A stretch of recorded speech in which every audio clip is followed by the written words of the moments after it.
নমস্কাৰ হোম পৰীক্ষাৰ্থী সাধাৰণ জ্ঞানৰ এই তোমাৰ পাৰ্ট 12 হয় প্ৰথম কোৱেশ্চন অজন্তা গুহা ক'ত অৱস্থিত চাৰিটা অপচন হৈছে গোৱা বিহাৰ পশ্চিম বংগ মহাৰাষ্ট্ৰ শুদ্ধ উত্তৰটো হ'ব অজন্তা গুহা অৱস্থিত মহাৰাষ্ট্ৰ ৰাজ্যত অজন্তা গুহা অৱস্থিত নেক্সট কোৱেশ্চন কলা পতাকা কিহৰ প্ৰতীক অপচন কেইটা হৈছে বিৰোধৰ বাবে সম্ভাষণৰ বাবে সন্মানৰ বাবে অভিনন্দনৰ বাবে শুদ্ধ উত্তৰটো হৈছে কলা পতাকা প্ৰতীক হৈছে বিৰোধৰ বাবে অপচন এ হৈছে শুদ্ধ উত্তৰ অপচন এ শুদ্ধ উত্তৰ তাৰে পিছৰ প্ৰশ্ন বিশ্ব ব্ৰহ্মাণ্ডত বৰ্তমান কিমানটা গ্ৰহ আছে অপচন কেইটা হৈছে 15 10 9 8 সকলোৱে জানে বৰ্তমান বিশ্ব ব্ৰহ্মাণ্ডত 8টা গ্ৰহ আছে অপচন ডি হৈছে শুদ্ধ উত্তৰ নেক্সট কোৱেশ্চন কেঁচা আমত কোনটো ভিটামিন পোৱা যায় vitamin C vitamin D vitamin K vitamin B শুদ্ধ উত্তৰ হৈছে কেঁচা আমত ভিটামিন সি পোৱা যায় অপচন এ হৈছে শুদ্ধ উত্তৰ তাৰে পিছৰ প্ৰশ্ন চন্দ্ৰলৈ যাবলৈ অনুমানিক কিমান দিন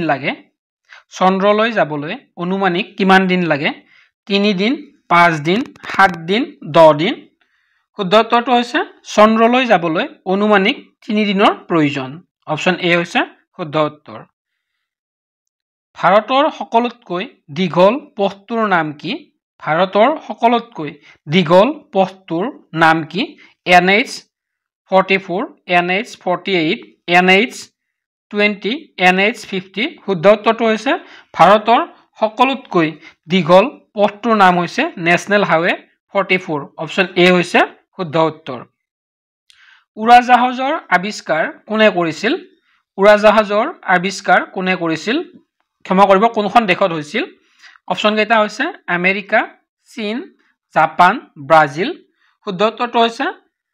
উৰাজাহাজৰ আৱিষ্কাৰ হৈছিল আমেৰিকা দেশত শুদ্ধ উত্তৰটো হৈছে উৰাজাহাজৰ আৱিষ্কাৰ হৈছিল আমেৰিকাত অপচন এ হৈছে শুদ্ধ উত্তৰ নেক্সট কোৱেশ্চন শিক্ষাগত হাৰ অধিক কোনখন দেশত আছে শুদ্ধ উত্তৰটো হৈছে শিক্ষাগত হাৰ অধিক থকা দেশখনৰ নাম হৈছে আমেৰিকা অপচন এ হৈছে শুদ্ধ উত্তৰ নেক্সট কোৱেশ্চন সকলোতকৈ সোণৰ দাম কোনখন চহৰত কম অপচন কেইটা হৈছে ডুবাই ইংলেণ্ড পেৰিছ হংকং শুদ্ধ উত্তৰ সকলোতকৈ সোণৰ দাম কম থকা চহৰখনৰ নাম হৈছে অপচন এ ডুবাই তাৰে পিছৰ প্ৰশ্ন পাকিস্তানত কোনটো ভাষা অধিক চলে উৰ্দু নেপালী হিন্দী ফৰাচী শুদ্ধ উত্তৰটো হৈছে পাকিস্তানত অধিক চলা ভাষাটোৰ নাম হৈছে অপচন এ উৰ্দু ICJ চমুকৈ ইণ্টাৰনেশ্যনেল কোৰ্ট অফ জাষ্টিছত ন্যায়াধীশ হোৱা প্ৰথমগৰাকী ভাৰতীয় কোন অপচন কেইটা হৈছে নৰেন্দ্ৰ সিং উমেশ যাদৱ দীপক শাহ প্ৰমোদ মহাজন শুদ্ধ উত্তৰটো হৈছে ICJ ন্যায়াধীশ হোৱা প্ৰথমগৰাকী ভাৰতীয়ৰ নাম হৈছে অপচন এ নৰেন্দ্ৰ সিং নেক্সট কোৱেশ্চন লোকসভাৰ অধ্যক্ষ হোৱা প্ৰথম মহিলা কোন আছিল অপচন কেইটা হৈছে মীৰা কুমাৰ সৰোজিনী নাইডু সুষমা স্বৰাজ বচেন্দ্ৰী পাল শুদ্ধ উত্তৰ হ'ব লোকসভাৰ অধ্যক্ষ হোৱা প্ৰথমগৰাকী মহিলাৰ নাম হৈছে মীৰা কুমাৰ অপচন এ হৈছে শুদ্ধ উত্তৰ ভাৰতৰ প্ৰথম গৃহমন্ত্ৰী কোন আছিল অপচন কেইটা হৈছে চৰ্দাৰ বল্লভভাই পেটেল জৱাহৰলাল নেহেৰু BR আম্বেদকাৰ ইন্দিৰা গান্ধী শুদ্ধ উত্তৰটো হৈছে ভাৰতৰ প্ৰথমগৰাকী গৃহমন্ত্ৰীৰ নাম আছিল চৰ্দাৰ বল্লভভাই পেটেল অপচন এ হৈছে শুদ্ধ উত্তৰ নেক্সট কোৱেশ্চন ভাৰতৰ পদাৰ্থ বিজ্ঞানত নোবেল বঁটা পোৱা ব্যক্তিগৰাকীৰ নাম কি CV ৰমন অমৰ্ত্য সেন মাদাৰ টেৰেছা ৰবীন্দ্ৰনাথ ঠাকুৰ শুদ্ধ উত্তৰটো হৈছে ভাৰতৰ পদাৰ্থ বিজ্ঞানত প্ৰথম নোবেল বঁটা পোৱা ব্যক্তিগৰাকীৰ নাম হৈছে CV ৰমন আৰু ভাৰতৰ প্ৰথম নোবেল বঁটা লাভ কৰিছিলে ৰবীন্দ্ৰনাথ ঠাকুৰে তেওঁ সংগীতৰ বাবে লাভ কৰিছিলে 1913 চনত মনত ৰাখিব মাদাৰ টেৰেছা লাভ কৰিছিল অমৰ্ত্য সেনে লাভ কৰিছিল অৰ্থনীতি বিজ্ঞানৰ বাবে মাদাৰ টেৰেছা লাভ কৰিছিল শান্তিৰ বাবে নেক্সট কোৱেশ্চন অৰ্থনীতি বিজ্ঞানত নোবেল বঁটা পোৱা ব্যক্তিগৰাকীৰ নাম কি অপচন কেইটা হৈছে CV ৰমন অমৰ্ত্য সেন মাদাৰ টেৰেছা ৰবীন্দ্ৰনাথ ঠাকুৰ শুদ্ধ উত্তৰটো হৈছে অৰ্থনীতি বিজ্ঞানত নোবেল বঁটা পোৱা ব্যক্তিগৰাকীৰ নাম হৈছে অপচন বি অমৰ্ত্য সেন তাৰে পিছৰ প্ৰশ্ন ভাৰতৰ প্ৰথম শীৰ্ষ প্ৰধানমন্ত্ৰীগৰাকীৰ নাম কি ভাৰতৰ প্ৰথম শীৰ্ষ প্ৰধানমন্ত্ৰীগৰাকীৰ নাম কি অপচন কেইটা হৈছে মনমোহন সিং শিৱৰাজ পাটিল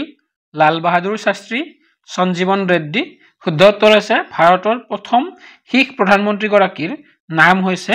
ডক্টৰ মনমোহন সিং অপচন এ হৈছে শুদ্ধ উত্তৰ তাৰে পিছৰ প্ৰশ্ন ভাৰতৰ প্ৰথম মহিলা কোনে ভাৰত ৰত্ন পাইছিল ভাৰতৰ কোনগৰাকী মহিলাই পোনপ্ৰথমে ভাৰত ৰত্ন পাইছিল অপচন কেইটা হৈছে ইন্দিৰা গান্ধী সৰোজিনী নাইডু মাদাৰ টেৰেছা সুচিতা কৃপলানী শুদ্ধ উত্তৰটো হ'ব ভাৰতৰ প্ৰথম মহিলা যিয়ে ভাৰত ৰত্ন পাইছিল তেওঁ হৈছে ইন্দিৰা গান্ধী অপচন এ হৈছে শুদ্ধ উত্তৰ তাৰে পিছৰ প্ৰশ্ন ভাৰতৰ প্ৰথম মহিলা চিকিৎসকগৰাকীৰ নাম কি ভাৰতৰ প্ৰথম মহিলা চিকিৎসকগৰাকীৰ নাম কি অপচন কেইটা হৈছে আনন্দীবাই যোশী মীৰা বৰ্মা কেমলাও থাবান প্ৰিয়ংকা শৰ্মা শুদ্ধ উত্তৰটো হৈছে ভাৰতৰ প্ৰথম মহিলা চিকিৎসকগৰাকীৰ নাম হৈছে আনন্দীবাই যোশী অপচন এ হৈছে শুদ্ধ উত্তৰ নেক্সট কোৱেশ্চন লগতে আজিৰ ভিডিঅ'টোৰ শেষৰটো কোৱেশ্চন ভাৰতৰ ৰাষ্ট্ৰীয় নদী কি সকলোৱে জানে ভাৰতৰ ৰাষ্ট্ৰীয় নদীটোৰ নাম কি অপচন কেইটা হৈছে গংগা যমুনা সৰস্বতী সিন্ধু শুদ্ধ উত্তৰটো হ'ব ভাৰতৰ ৰাষ্ট্ৰীয় নদীটোৰ নাম হৈছে অপচন এ গংগা লগতে ভাৰতৰ সকলোতকৈ দীঘল নদীটোৰ নামো হয় গংগা তো আজিৰ ভিডিঅ'টোৰ ইমানখিনি আছিল ধন্যবাদ